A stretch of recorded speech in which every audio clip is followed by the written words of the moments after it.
There's a lot of talk about borders these days. The city of Tijuana sits right on the border of the United States. The only thing that separates it from San Diego is this wall. With over 10,000 people going both ways every day, this is one of the busiest border crossings in the world. People come from all over Mexico and Latin America in search of something new, something better. Some cross the border, but others find opportunity right here in Tijuana. And when people move, they bring their food. And that's the beginning to my favorite kind of story. In my kitchen, the border experience is an inspiration. First, I'm going to recreate one of Mexico's most popular tortas. Sweet and succulent carnitas piled high on a crusty bread and then completely drowned in delicious sauces. The bread is so happy right now. The torta ahogada. Then, Juju helps me with a little something sweet, one of his favorites with a Mexican twist. Banana bread with dulce de leche caramel. So good. Dame tu piloncillo, dame café caliente, dame tu corazón.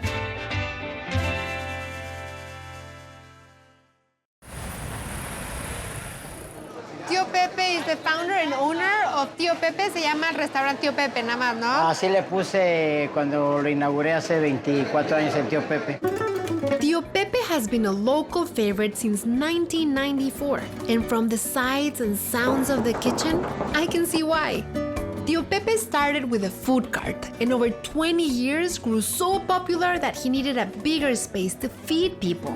Today, his restaurant is right across the street from his original stand, and it's always this crowded. ¿Y dónde viene usted? De mero Guadalajara. So he hails from Guadalajara, which is really far from Tijuana. ¿Y por qué vino a Tijuana? Fíjese que yo tenía carnicería en Guadalajara. Carnicería. Pero tenía noción de la torta, de hacer carnitas.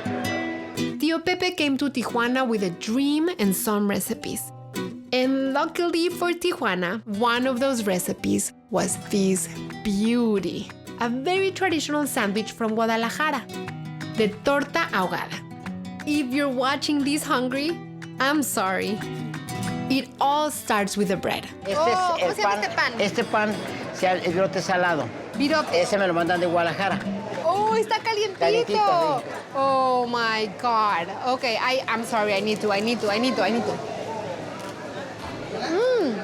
Muy sabroso. The torta ahogada, which translates to drowned torta, is a crusty sandwich that's made only in this bread. To that salty, crusty bread, carnitas. Adelante. Oy. Look at this. It's pork that's cooked mostly with nothing but lard and salt until it caramelizes. And now here's where the magic happens. The torta ahogada is drowned in two sauces. First, a tomato sauce. Then, a spicy sauce. That's why the bread is so important that it's super crusty, because it's soaked and it has to withhold the sauce.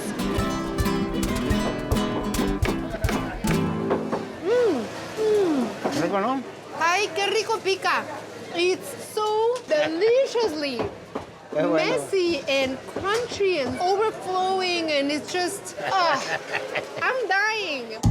From Guadalajara, Tío Pepe brought the famous torta ahogada. But living in Tijuana, he created new recipes that he thought locals would love. The biggest hit, the César Chávez, named after his favorite Mexican boxer. Why the Chávez taco? Porque ha sido un buen boxeador, muy bueno. ¿Y César Chávez se comió su taco alguna vez? Pues fíjese que casualmente no sabe si ya lo ha probado o no, pero aquí no. Pero aquí toda la gente se lo está comiendo. ¿Cómo no? The Chávez is carnitas on a corn tortilla, adobera cheese, super tangy cheese, salty, very creamy, and right onto the carnitas. Standing in the kitchen, it occurs to me that Pepe's is not just a Guadalajara story anymore. His food is constantly evolving. His cooks and customers are from all over Mexico, Oaxaca, Jalisco, Sinaloa, and they bring their own traditions. Pepe adapts. This is Tijuana. Chávez Special. El Chávez Salsita mexicana, aguacate, y esta salsita muy rica que es de tomatillo.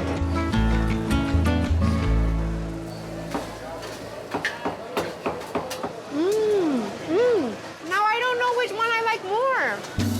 He came from Guadalajara with a dream and a torta. Tijuana embraced him and his food. What does Tijuana mean to you? Pues es una ciudad muy acogedora aquí, por eso mucha gente nos quedamos aquí. Dicen que es la ciudad de todos. Oh, I love that. Tío Pepe says that Tijuana is the city of everyone. Tortas ahogadas are so huge in Mexico that people will drive all the way to Guadalajara just to have one.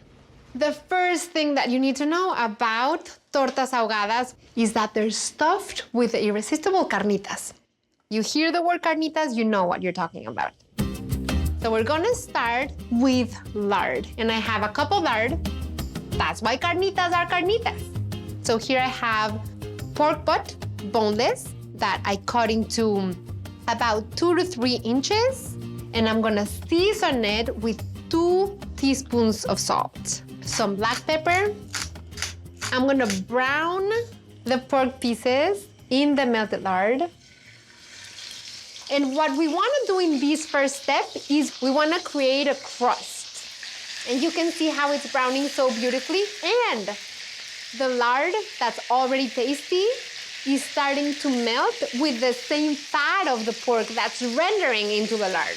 So that's doubly flavored lard. So that's why carnitas are so delicious. So as this continues to brown, I'm gonna season 1.5 cups of milk, 2 cloves of garlic, 2 teaspoons of salt, and this is gonna be the braising liquid. 1/4 of a white onion. And we're gonna puree this until completely smooth.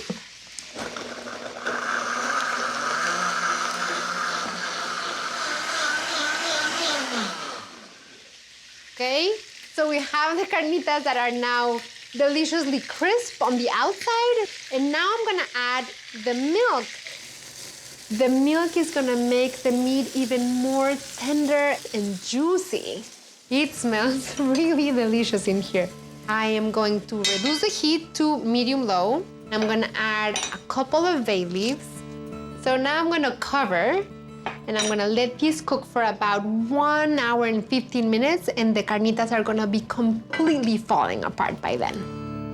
Being right there at the border and just seeing how these two amazing cultures connect and interact, that of the United States and Mexico, reminded me so much of my kitchen. I'm constantly trying to share with my boys the dishes that I love from Mexico, but I am also trying to join in everything that America has to offer. So now I'm adding the mix in the banana bread and making it a dulce de leche caramel banana bread.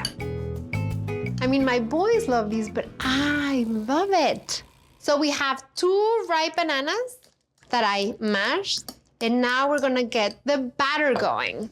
We're gonna add a stick of unsalted butter, and we're gonna start beating it until it gets soft and a little fluffy. I'm gonna add 1/2 cup of white sugar, 1/4 cup of brown sugar, 2 eggs, teaspoon of vanilla extract, 2.5 cups flour, and I'm gonna mix it with 2 teaspoons of baking powder, a teaspoon of baking soda, and 1/2 teaspoon salt. Then I'm gonna add my dry ingredients to the mix here, little by little, so it doesn't jump all over the place. Now, this is what you wanna end up with. Now, we're gonna take about 1/3 of the batter, because we're making 2 different flavored doughs. This is going to be the dulce de leche caramel batter. And this is gonna be the banana bread batter. Just wait until you see this bread come out of the oven. It is irresistible because it has like double, triple banana power because I'm adding so much banana. Now, we're gonna mix these.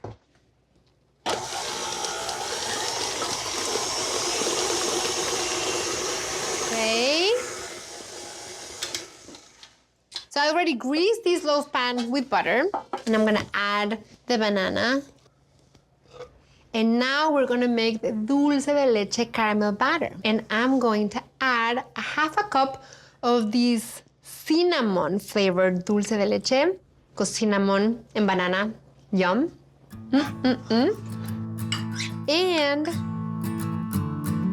I'm gonna add a quarter cup of hot boiling water, which is a trick to making your batter super duper moist and gooey. All of those attributes are great in desserts.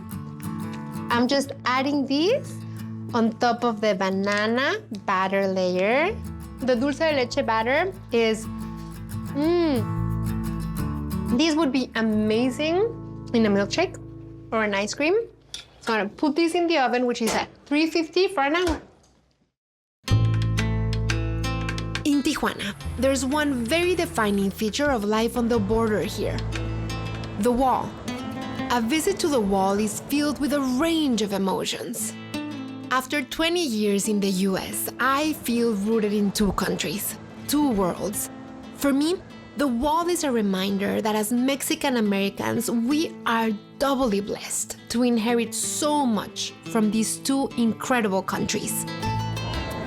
But we're also responsible for making not one, but two countries proud. And despite this wall between the two, there's a deep and evolving relationship that continues to enrich the lives and kitchens to both sides. To learn a little more about life on the border, I'm meeting up with someone who grew up on both sides of the wall. Alex Zaragoza is a local writer and journalist. Should we taste everything? You know what? For Alex, like me, a trip to the taco stand is part of the job. She writes about food, life, and the multicultural experience of living on the border. Oh my God, yeah. So you were born American? Born American. To Mexican parents, Yes. and then you moved to Tijuana. Right. And now you're an American Mexican in Tijuana. Yeah, and when you're from the border, it's a very different experience. The house that like my mom lives in now here in Tijuana. Yeah. You look out the kitchen window and the border is right there. That presence is always there. The wall is always there. It's that constant reminder of like your existence being questioned. What did these two places have in common, and what do they have different? It's just like a mix. So for example, when my mom and dad came to Tijuana, they bought their land and they started building the house. The house that they built looks like a stucco Chula Vista house. It's an American home because to them, like a sign of accomplishment, a sign of making it was to be American. What has been the role of food in this experience? Food for me in my experience has been a big way in which I could introduce people to Tijuana and them not be afraid, them understand that it's a city with amazing offerings. It makes me happy to see that people are appreciating what we have and what we have to offer. About 30 minutes south of Tijuana, in the town of Rosarito, these hearty, mouth-watering, unbelievably satisfying tacos are drawing people from both sides of the border. Tacos El Yaqui is a local legend. It's become so famous that half of the customers here come from California. This is a busy, busy place, and this is the cutest baby. Oigan, ¿ustedes vienen muy seguido aquí? Es primera vez. ¿Primera vez? En internet. ¿Y usted? Yo soy de aquí. Muy guapo. It seems that eating these tacos keeps you really handsome and young like these guys. It's like the Rosarito fountain of youth. Nací aquí en Rosarito yo. Felipe Núñez could almost pass for an off-season Mexican Santa, but his greatest gift to the world is wrapped in a tortilla. Flank steak, tacos perrones. But Tacos El Yaqui might not even be here if not for Felipe's pursuit of the American dream and actually, his failure to achieve it. Unos primos de mi señora, yo venía con la intención de ir al norte, hacer dinero e irme a casar a mi tierra, según yo. Felipe's plan was to go north, to the US, the land of opportunity, where he would make a lot of money, send it back to his family, maybe start his own business, and basically live happily ever after. It didn't exactly work out that way. Entonces nunca fue a Estados Unidos. Sí, Estuvo un rato. como dos años, pero no me gustó. ¿Y qué hacía ahí? ¿Trabajaba? Sí, estaba de lavaplatos. Okay, so he didn't make money there. Pero no tengo dinero de todos modos, ¿no? He says he still hasn't made money. Felipe's heart was always in Mexico, so he put his dishwashing days behind him, settled here in Rosarito, and opened a taco stand. Cuando se trató de poner yo la taquería, mi compadre me dijo, mire, sí, procura meter carne buena, queso bueno y tortilla buena. Y con eso no ocupas de más. Son 35 años de palo. Aquí estaba todos los días usted. Llueve, truene, relampaguea, aquí estamos. America's loss is Mexico's gain, and the lines here prove it. ¿Cuál me voy a comer, Yaqui? El perrón. Lleva carne, Ajá. frijoles, Ajá. de antemano el queso, ¿no? Cebolla. I'm so Vámonos. hungry right now. Look at these. ¿Voy? Provecho.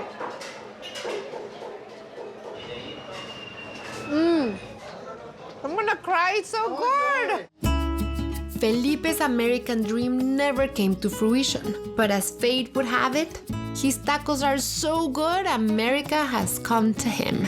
Yo tengo en verano, tengo la mayor parte de gente casi pura americana. Okay, this really is a border story because most of his clientele during the summer, they drive from the US just to come meet his perrones. Felicidades. No, gracias. Yaqui, gracias. qué rico. Ahorita vamos por otro. Sí, cómo no. Tortas ahogadas translates to drowned torta, and it is drowned in not one, but two sauces. The first sauce is just a seasoned tomato sauce, not spicy at all. So the story goes that a man was making his tortas, these really delicious crusty sandwiches, and he happened to drop them in a tomato sauce. He ate it. He loved it so much. Torta ahogada came to be. So we have 1.5 pounds of ripe Roma tomatoes, 1 garlic clove, 2 whole cloves, 1/2 teaspoon of dried marjoram, and 1 teaspoon of oregano. And I'm gonna chop about 1/4 cup of this white onion, and I'm gonna add it 1/2 teaspoon of salt. And then I'm just going to puree this until completely smooth.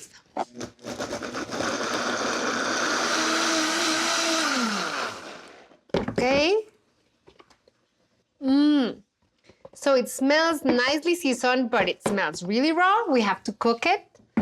So I'm gonna add about 1 tablespoon of oil. This is the classic Mexican technique of seasoning the sauce. I need a spoon and I need the lid because it's gonna start splashing in 1 second.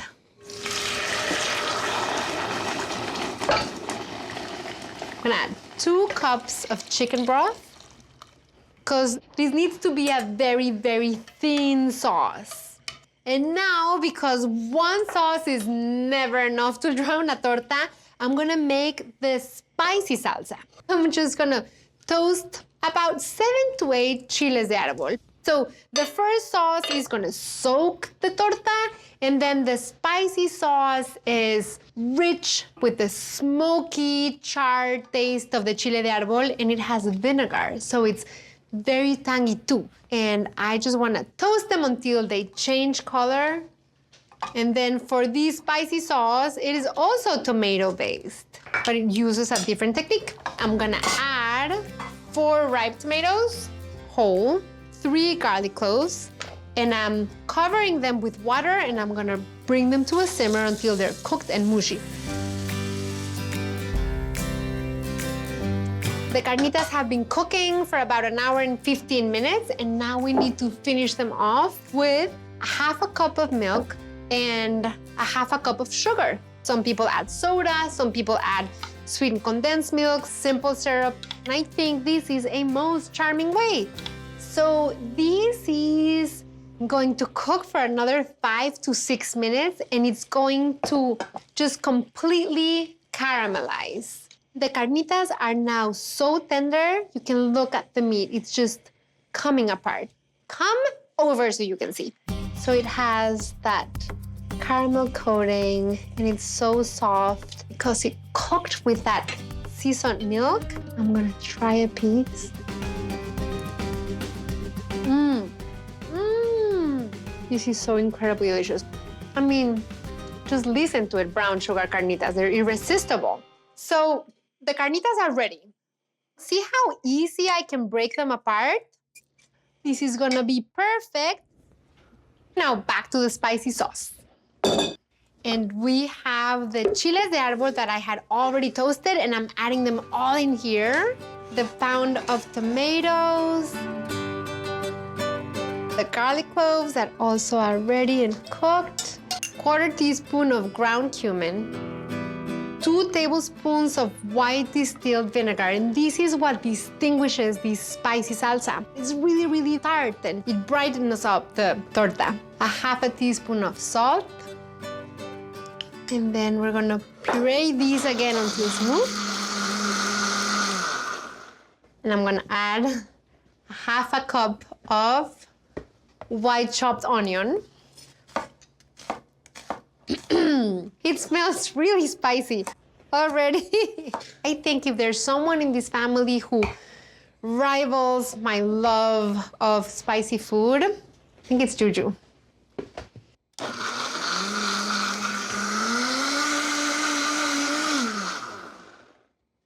Are you ready to smell these? Oh boy. So, I mean really hot. I'm gonna add another tablespoon of oil. I'm gonna add the sauce.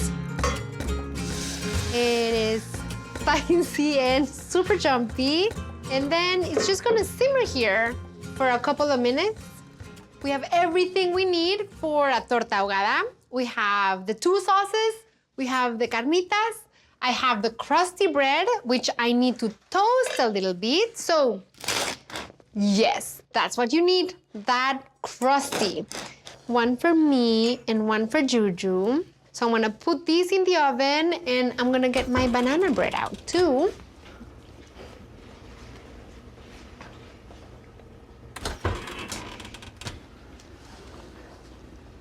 I'm gonna let that cool. I just need somebody to eat with me. That's right, Juju? Are you ready? Uh-huh. Entonces, we're gonna make the drowned tortas. You tell me when to stop, okay? A little bit more. More? So you know what you do now? You don't eat the carnitas. You close the torta, and you drown the torta with this sauce. The bread is so happy right now. It's like soaking up all that sauce. Who can take more heat, you or me? Me. What? Never.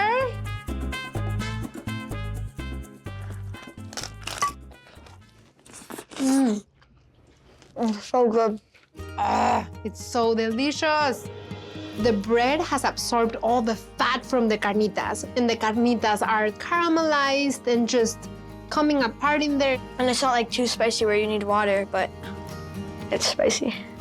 I can totally see why people drive to Guadalajara to eat these tortas.